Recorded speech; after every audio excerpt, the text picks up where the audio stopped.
Buenas noches, bienvenidos sean a nuestro espacio. Como siempre vamos a compartir esta noche con la licenciada Alianis Torres y hoy traemos un tema bien interesante que son los aprendizajes sensoriales. Muy bien, cada quien tiene una manera diferente de procesar la información. En esto influyen muchos factores, la estimulación temprana, cómo se va desarrollando esa neuroplasticidad, también influye nuestra personalidad, rasgos que también tienen que ver un poco con la parte afectiva. Entonces, bueno, es bien interesante que como papás o como educadores conozcamos cuáles son todos esos rasgos que puedan influir en las diferentes formas de procesar la información, de cómo la captamos y que evidentemente todo esto, tener esta herramienta es muy útil para apoyar tanto a nuestros niños como a los estudiantes. Entonces, bueno, voy a darle paso a Lianis para que comencemos el tema de la noche de hoy.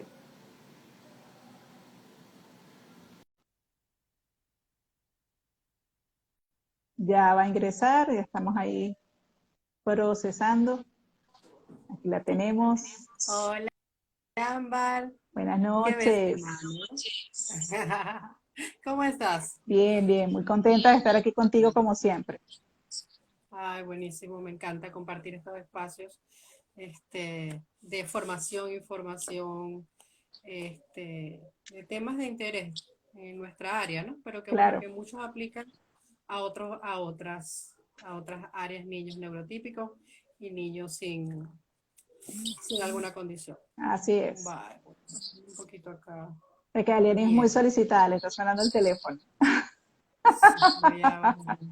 Disculpen. Pues bueno, como les decía yo hace un momento, déjame revisar aquí el audio. Lo que pasa es que tú siempre me escuchas bien. Te Exacto. escucho súper bien. Bueno, que Primera vez que...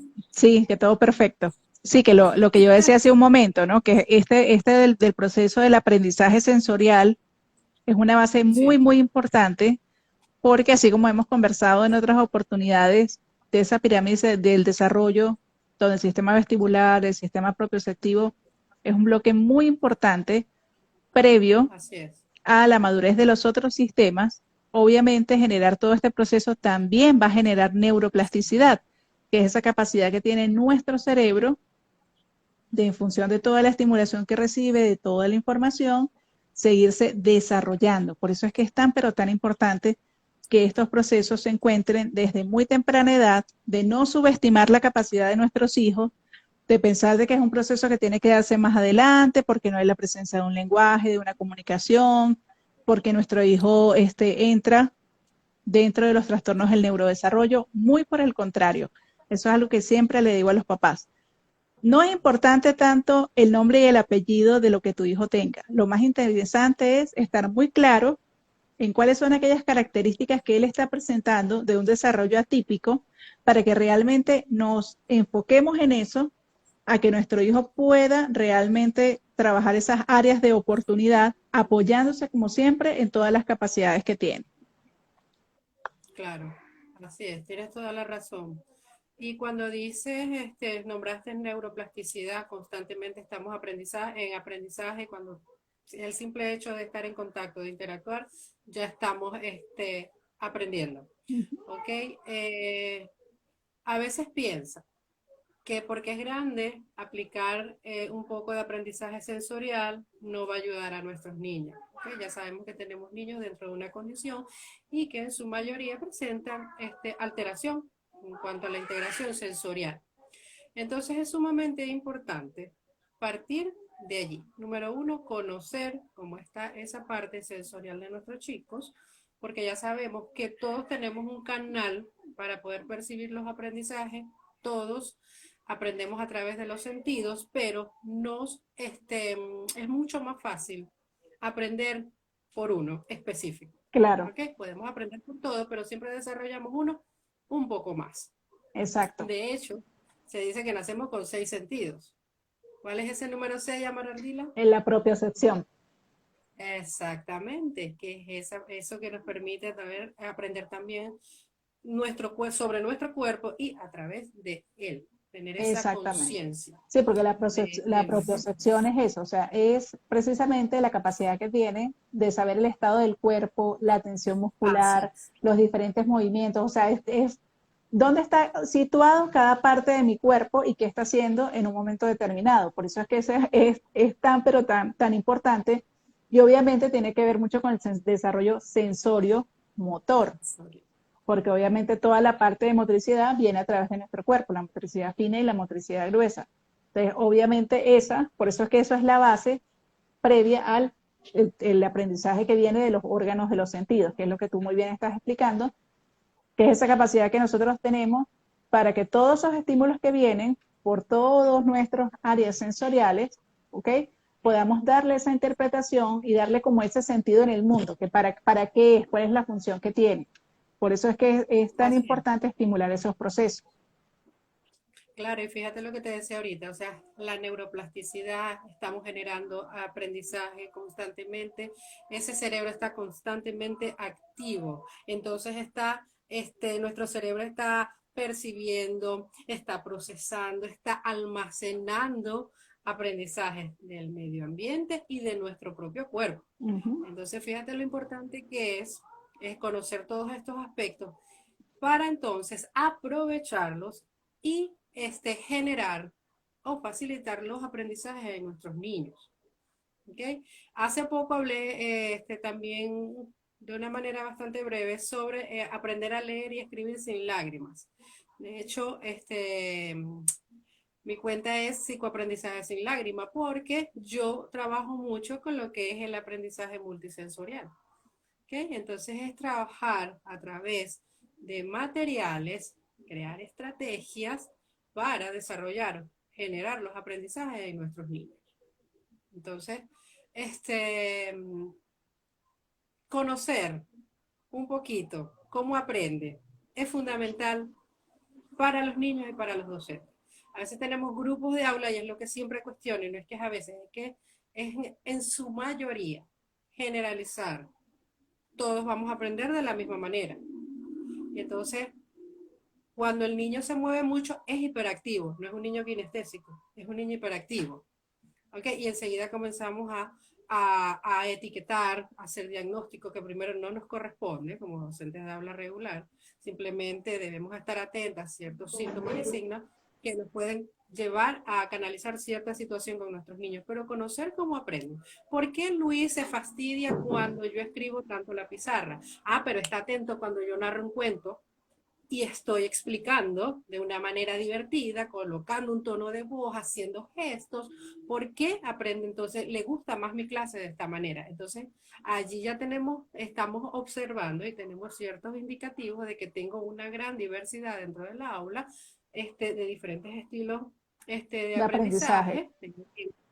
Tengo quien aprende escuchando, quien aprende viendo o quien aprende a través del movimiento o creando, tocando, haciendo Exacto. actividades más prácticas, Uh ¿ok? -huh. Entonces por eso muchos niños se desenvuelven mucho mejor a través de maquetas, elaborando una maqueta. Vamos a hablar del sistema solar, a ellos les encantan, entonces elaborar esa maqueta es fenomenal, es súper para ellos. Entonces utilizamos colores, estamos trabajando en la parte visual, utilizamos las texturas, estamos con la parte del tacto, la kinestesia, el movimiento. Entonces, conocer todo esto es súper positivo para los aprendizajes de nuestros niños y no solamente en la escuela, también en el hogar. Y por eso es que es tan ¿Okay? importante el proceso lúdico, o sea, cuando nosotros nos apoyamos en el juego para los En el aprendizajes, juego. porque los juegos normalmente tienen ese factor multifuncional, o sea, multifactorial en este caso. Está de por medio en el juego, por ejemplo, uno está en un juego de mesa, está el proceso visual por todos los colores que implica allí, está el del movimiento porque normalmente tú estás lanzando dados. Obviamente la interacción de lo que va pasando allí, que es el proceso auditivo que te mantiene atento al proceso. Porque por eso es que es una herramienta tan útil cuando, por ejemplo, la utilizamos para aprender el ABC a través de las canciones, el seguimiento de órdenes e instrucciones, porque obviamente implican todos esos procesos y bien los niños cuando están pequeños, el proceso del movimiento es como clave para generar atención y concentración. Por cierto, ya apreté un momentico que Gabriel está ya brincando encima de la cama. Gabriel, hey, pasó. nada. Entonces sí, entonces realmente ese punto del juego como una herramienta de aprendizaje, no solamente de aprendizaje, de estimulación, ¿ok? Y como Así es. nuevamente hablamos siempre, el laboratorio en casa, que porque a través de todas las actividades que hay en el hogar, que van a implicar todo ese proceso sensorial, pueden haber muchos aprendizajes en función de cuál es el canal que predomina en nuestro hijo, con cuál se siente más cómodo. Es una base importante que, como yo les decía, o sea, de unificar, de poder unificar precisamente de lo que sucede con esa información que llega, el cómo yo la interpreto y cuál es el sentido y como la importancia de la función, de por qué yo debo interactuar con eso. Claro, el almacenar, el procesar y entonces el poder ejecutar y almacenar en las diferentes memorias, ¿no? Uh -huh. Que a largo plazo observamos excelentes resultados, o sea, se fija mucho más. Obviamente, si yo veo y escucho, tengo mayor aprendizaje ganado. ¿Okay? Entonces ahora, a veces hay cosas que obviamos y que las podemos tomar como estrategia para enseñar a los muchachos. Últimamente han salido y se está escuchando más, han existido, pero ahora en la actualidad se escuchan más y con el uso de las tecnologías hemos visto la utilización de nuevas herramientas. ¿Okay? Entonces, como te decía a un inicio, lo importante lo importante que el docente cuando se pare frente a ese grupo, y ahorita va a ser un gran reto porque venimos de tanta interacción, de tantas cosas divertidas, de elementos que dominamos, que son atractivos y que nos gustan mucho más, voy ahora a un aula a leer, a escribir y a escuchar. Pero entonces, ¿qué podemos hacer para que esa escucha en nuestros niños sea más activa? Entonces, es como a manera de reflexión. ¿Okay? Claro. ¿De qué manera voy a dar mis clases? ¿Voy a Uh -huh. llenar el pizarrón de texto o me hago un mapa mental? ¿O trabajamos con mapas conceptuales? ¿Utilizamos Exacto. colores? ¿Hacemos narrativas? Claro. ¿Ok? Porque si yo escucho y veo, ¿verdad? Estoy generando atención en nuestros niños, porque no es que no me la va a prestar, no es que yo debo generar la atención en mi muchacho para que él pueda aprender y para que ese proceso de facilitación de los aprendizajes sea tanto menos pesado para el docente y más atractivo para nuestros niños. Sí, y además que ¿Ok? creo que también juega un papel muy importante todo lo que aprendimos de la virtualidad, porque en la virtualidad Así es. obviamente el proceso tuvo que ser mucho más interactivo para que los niños estuvieran atentos allí. Entonces, después que tú los tienes un año o más en ese proceso, y luego pasar simplemente a aprendizajes de lectoescritura, realmente te pone la tarea cuesta arriba, porque habrá niños y jóvenes que sí, perfecto, ese es su canal, está bien. Pero ¿qué pasa con los que tienen precisamente esa representación kinestésica o la representación visual o la representación auditiva o la multimodal?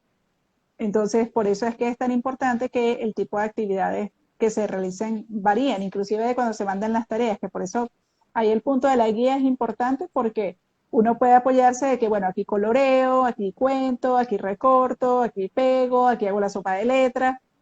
Para eso precisamente es que es tan importante, porque si yo todos los días presento el mismo estímulo, y eso pasa mucho en el desarrollo de nuestros niños, en los aprendizajes, pues el niño se aburre, se cansa si siempre le vas a presentar la misma actividad.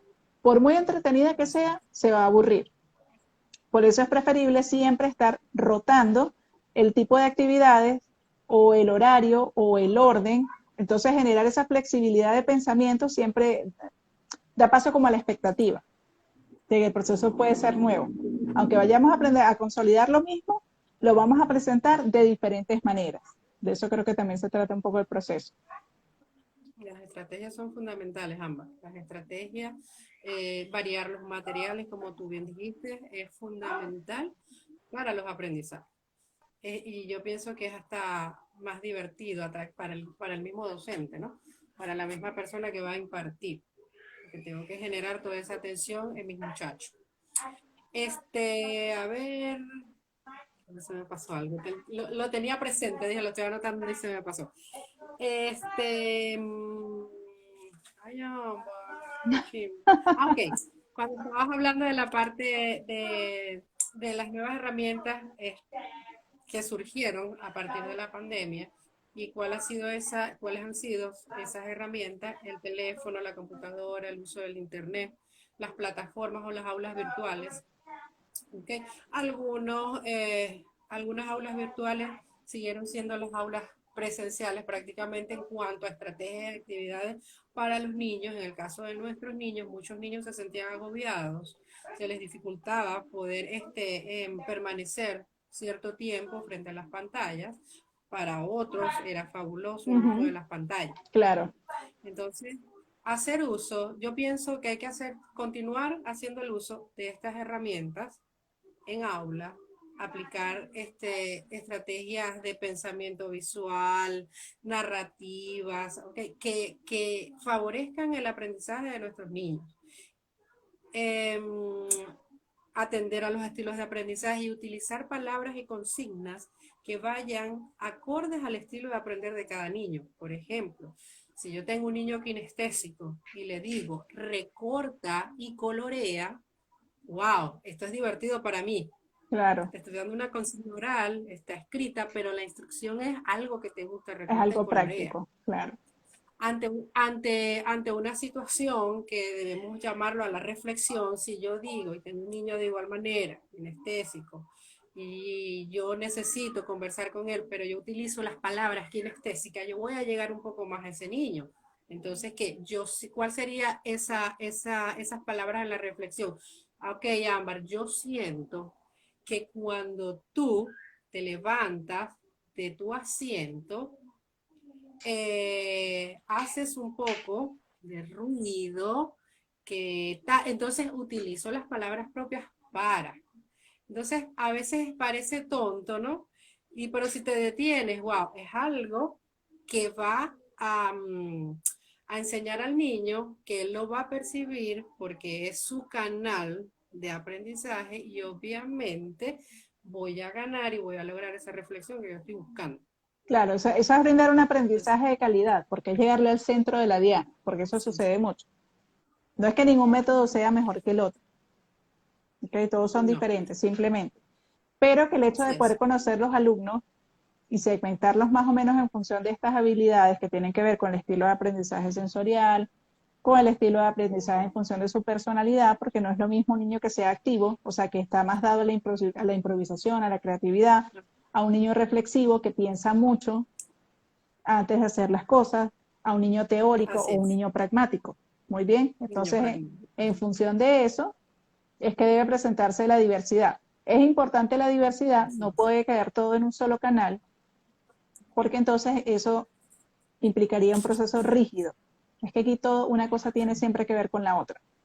Entonces el hecho de poder presentar todo ese abanico de opciones, muy bien, donde nos vamos exponiendo a situaciones nuevas, que forma parte del proceso de la neuroplasticidad, cuando yo me voy enfrentando a nuevas situaciones, a nuevos estilos de aprendizaje, a descubrir qué cosas más me pueden gustar, para qué cosas soy bueno y estoy llamado, eso produce en la personalidad también el tema de poder tener tolerancia frente a la frustración, ser flexible, adaptativo y salirse de la caja. Todas esas son las ventajas que traen el poder presentar todos estos esquemas y todos estos procesos, que obviamente también la parte cognitiva, la parte afectiva y la fisiológica juegan papeles importantes. La cognitiva, obviamente, cómo yo proceso esa información. La afectiva es la motivación. ¿Qué es lo que motiva a esa persona a aprender? Muy bien. Y obviamente que la fisiológica tiene que ver más con el ritmo, o sea, con el ritmo de procesamiento y con el ritmo de aprendizaje que la persona tenga. Sí, ahí está la parte cognitiva también, ¿no? Uh-huh. Pero dijiste algo que es sumamente importante y que favorece también mucho estos aprendizajes multisensoriales y es la parte emocional de nuestros niños. ¿Okay? Ya sabes que somos seres integrales y que no puedo separar en partes a un individuo. Así es. Y si yo te conozco y parto del ser y considero tus emociones, y no te separo tu atención y tu concentración de lo que realmente pretendo yo con mi facilitación, yo voy a alcanzar mi objetivo. ¿Ok? Entonces, por eso a mí me encanta y últimamente siempre la nombro la parte de la neurociencia porque está haciendo mucho hincapié en las emociones. Claro. Y un factor sumamente determinante en los aprendizajes son los niveles de estrés de nuestros niños.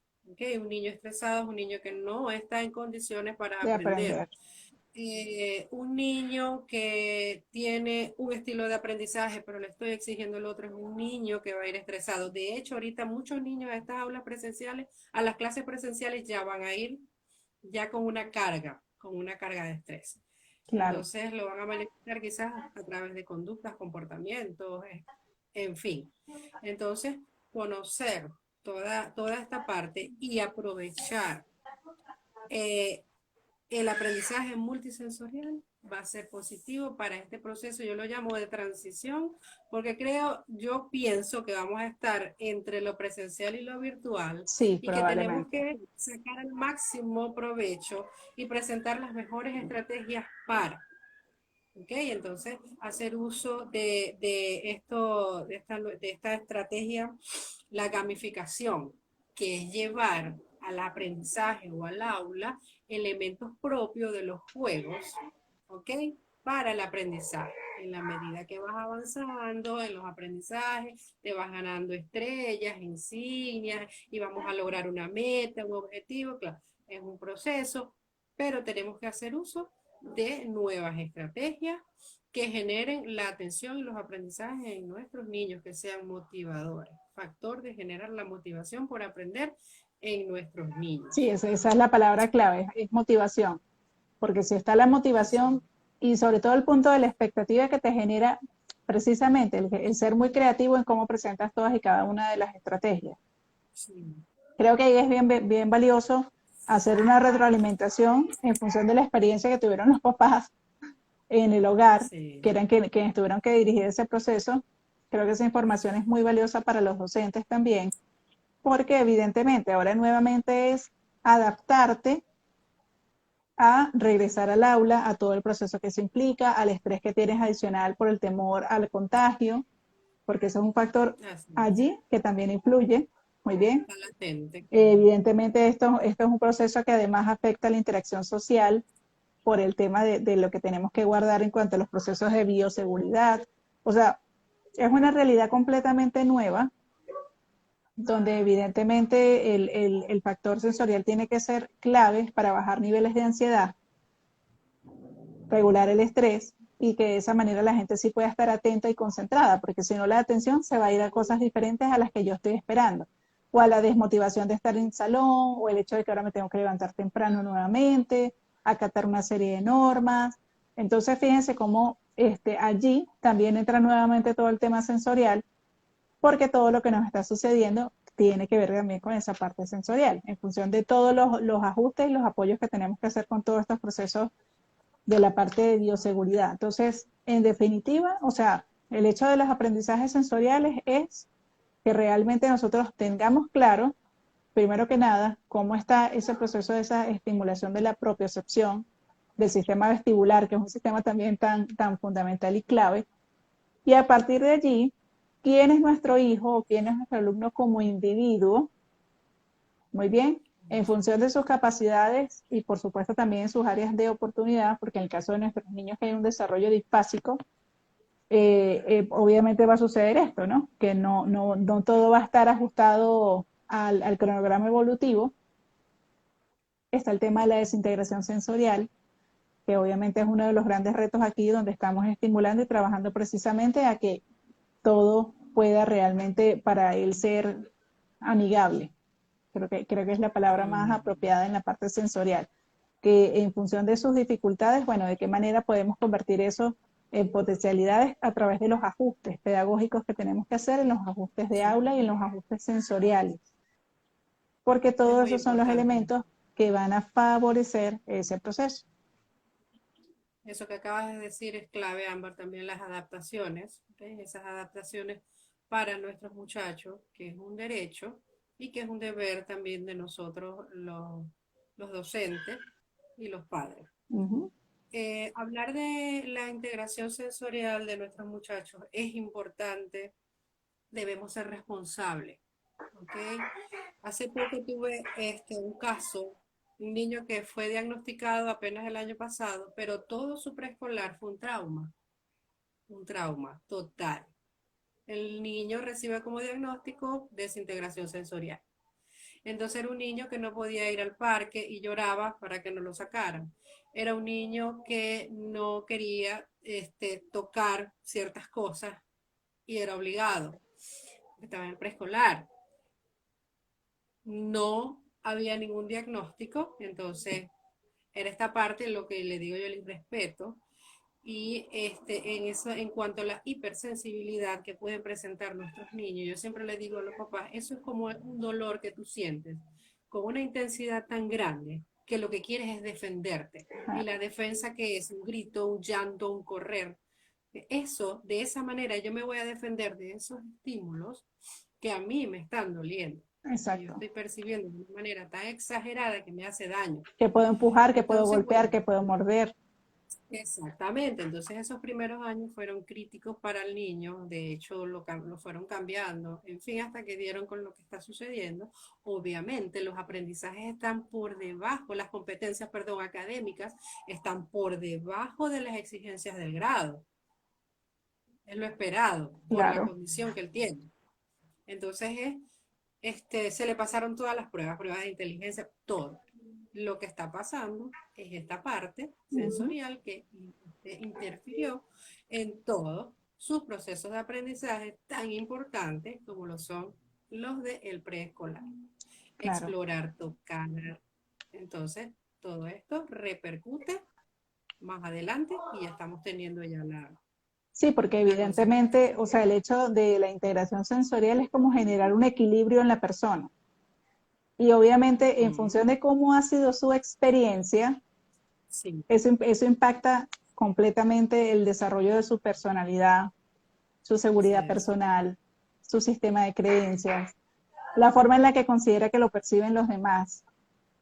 Muy bien, Sí. entonces, Se porque dice que lógico, todo se tiene que ir desarrollando y todo se tiene que ir formando, pero se puede formar claro, también de manera fracturada, no desintegrada, porque ya hablar de desintegración ahí es como si estuviéramos hablando de una psicosis, pero sí de manera sí, fracturada, muy bien, cosas que están como muy frágiles, que en cualquier momento son como bombas de tiempo o detonantes. Allí es donde viene la presencia de los detonantes, las diferentes crisis nerviosas que son producto de la parte sensorial, muy bien, donde no entendemos por qué ese niño estaba normal, hace unos llantos, unas explosiones de llanto repentinas, que parece como que no respondiera a nada.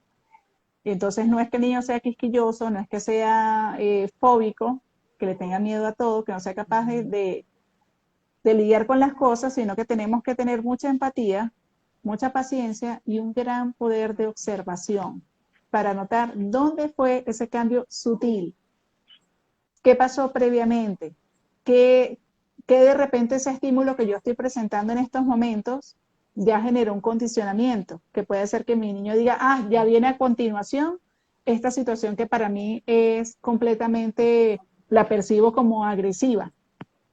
Entonces, fíjense que todos sus factores van a influir y obviamente todos ellos van a repercutir en los procesos del aprendizaje. así es, en los procesos del aprendizaje. Y fíjate que cuando yo lo conocí, había muy poco contacto visual, pero una vez que hice, que logré hacer ese feedback, la empatía, comenzó a hacer contacto, a hacer contacto. Tiene muy bajo nivel de tolerancia a la frustración porque él dice, fracasé, te decepcioné, ¿ok? Es esa parte emocional que está afectada también como consecuencia de lo que él está pasando, pero que Claro. bueno, que vamos a analizar, ¿ok? Exacto. Entonces, sí, hay casos que a veces, bueno, hay que hacer lo que debemos hacer. Claro, pero Por eso es que digo, no permito lágrimas en los aprendizajes de mis niños, porque si yo conozco esa pirámide, si yo sé con los recursos que cuenta el niño, a partir de allí yo voy a iniciar un proceso de intervención partiendo del respeto de esa personita que está en mis manos, ¿okay? exacto. Porque es un recurso humano, no es una Claro, cosita, y que el tema el no niño. es cantidad, ahí sí implica el tema que es el tema es calidad. Muy bien, es como todo. Por ejemplo, no, que el niño está comenzando a aprender, perdón, el proceso de las letras. Entonces, una hoja llena de A. No, repite, que escribe, Llega un momento en transcribe, que esa define. atención se va quién sabe para dónde y ni siquiera se acuerda que está haciendo la A. Pero en cambio, si presentamos tres A grandes, bonitas, llamativas, va a estar más atento. Y eso es un proceso que yo de verdad lo aprendí con las terapeutas especialistas en trastornos del neurodesarrollo, que apenas quienes hicieron la evaluación de Matías y Gabriel cuando le dieron los diagnósticos, y ellas me hacían mucho hincapié en eso, y es cierto. Entonces yo prefería trabajar todos los días, pero esa cantidad, esa pequeña cantidad, saber cuál era el momento más Sí. apropiado, que estuvieran cubiertas todas las necesidades básicas de Matías y Gabriel, para que realmente eso no desviara la atención en ese proceso que estábamos haciendo de aprendizaje, y es algo que aplico hasta el día de hoy. Muy bien, por ejemplo, ahorita con Sí, es Gabriel, que sumamente- estamos trabajando las sumas y las restas, por supuesto, como siempre les hemos dicho, los recursos en el real, en lo tangible, muy bien, en lo concreto, claro, para trabajar. así Entonces, es. bueno, él sabe que tiene la suma acá, empezamos a Gabriel, yo le digo, ¿qué dice aquí?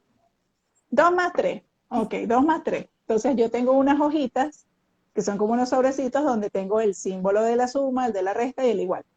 Ok, suma, entonces pongo allí. Le tengo los colores, porque fíjense todo lo que implica ese proceso.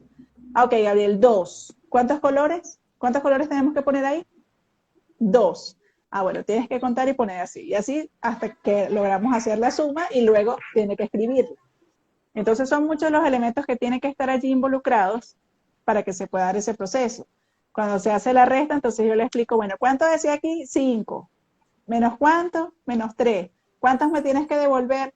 Entonces hacer todo ese proceso interactivo, tal vez al principio toca hacer unos apoyos totales, porque a mí me tocaba, porque él no entendía cuando yo le decía a Gabriel, ahí dice 2, tienes que poner 2 colores aquí. Entonces él empezaba a agarrar colores así, yo no, y ahí tienes que contar, 1, 2. Y ahora, ¿qué tenemos que poner acá?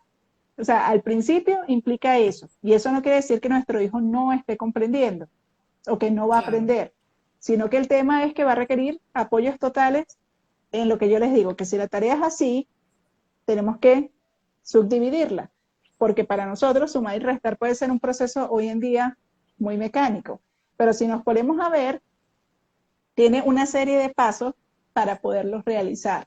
Entonces es preferible, como yo les digo, no, nada hacemos con que, bueno, 2 más 3 son 5, pon aquí, y llena una hoja.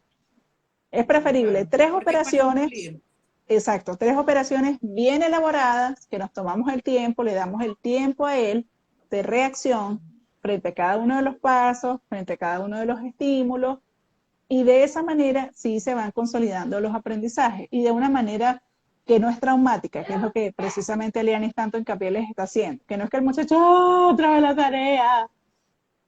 Bueno, sí. Gabriel no es que se sienta muy gustosito hacer la tarea, ¿no? Él me dice, no, tarea no, pero no pasa de la queja, o sea, al igual él se queda sentado para trabajar. Claro, lo que pasa también es, que te iba a decir eso, en el hogar nosotros podemos utilizar otras estrategias que quizás en las escuelas no están, pero si sabemos que mi hijo tiene una debilidad en una determinada área, yo puedo elaborar materiales y aprovechar los recursos que tengo en el hogar para fortalecer la debilidad en esas áreas que está presentando mi niño, sí, de manera repetitiva.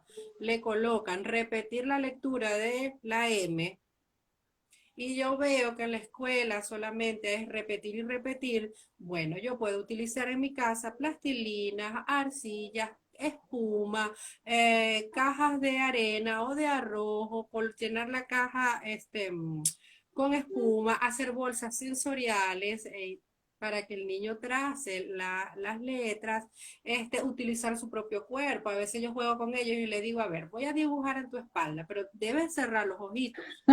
A ver, me vas a decir qué letra estoy dibujando. Y le dibujo una letra. A ver, ¿cuál letra fue? Y entonces tú ves que ellos empiezan a buscar, ¿no? Miran para arriba, a buscar en esa memoria qué fue lo que yo tracé. Utilizo la pizarra aérea. Ok, vamos a escribir aquí en el aire. Vamos a escribir la letra I. Y les hago el sonido. Le digo un palito, puntico. A ver, ahora es tu turno. Lo invito, ahora vamos a borrarla. Y me hago mi juego y él se ríe, yo me río y nos tomamos muy en serio la pizarra aérea.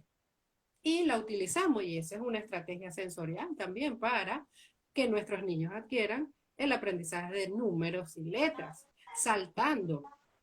¿Ok? Colocar sobre el piso los diferentes sonidos y yo le indico, ¿ok? Vamos a escribir la palabra vamos a ubicar el sonido ma y lo coloco en un punto de partida. A ver, vamos a saltar hasta el sonido ma y él salta, ¡pups! Ya esa parte de movimiento, si tengo un Muy niño importante. kinestésico, para él lo va a favorecer en esa activación de esa memoria motora también. Entonces, ya el hecho de brincar me estoy divirtiendo, estoy activando mis emociones. Si estoy emocionado, quiero aprender.